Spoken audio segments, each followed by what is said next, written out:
দুই একটা রাজনৈতিক দল আছে, তারা বিএনপিকে টার্গেট করেছে। শেখ হাসিনা ওয়াজেদ যেমন তার নির্দেশে টার্গেট কিলিং হয়েছিল, ঠিক তেমনিভাবে এখন একটা বিশেষ রাজনৈতিক দল যারা স্বাধীনতার যুদ্ধে বাংলাদেশের স্বাধীনতার বিরোধিতা করেছিল, তাদের কতিপয় নেতৃবৃন্দ মনে হচ্ছে তাদের কথা বিএনপিকে টার্গেট করছে বা টার্গেট করেছে। কালকে এক নেতা বক্তব্য দিচ্ছিলেন, আমি শুনছিলাম যে দল হিসাবে নাকি বিএনপির পতন চায়। সেই নেতা এইটুকু কি মাথায় ঢুকলো না? বিএনপি পতন চান উনি দল হিসাবে।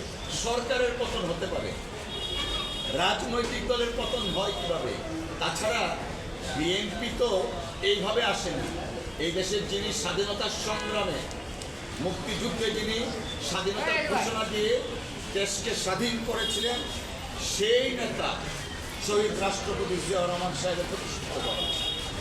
এই দেশে যিনি গণতন্ত্র পুনরুদ্ধার করেছেন, সংসদীয় গণতন্ত্র কায়েম করেছেন,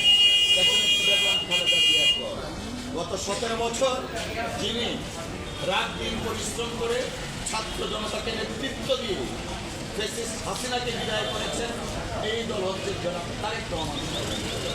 বিএনপি কোনো আন্ডারগ্রাউন্ড পার্টি না।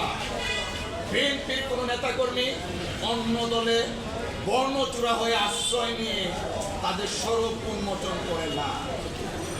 অতএব আমি অত্যন্ত বিনয়ের সাথে বলবো, রাজনৈতিক সহনশীলতা এবং শিষ্টাচার বজায় রেখে যেন অন্যান্য রাজনৈতিক দল, যারা পার্টিকুলারলি এক দুইটা রাজনৈতিক দল যারা বিএনপিকে টার্গেট করে কথা বলছে, তারা যেন এই সমস্ত কথা থেকে বিরত থাকেন।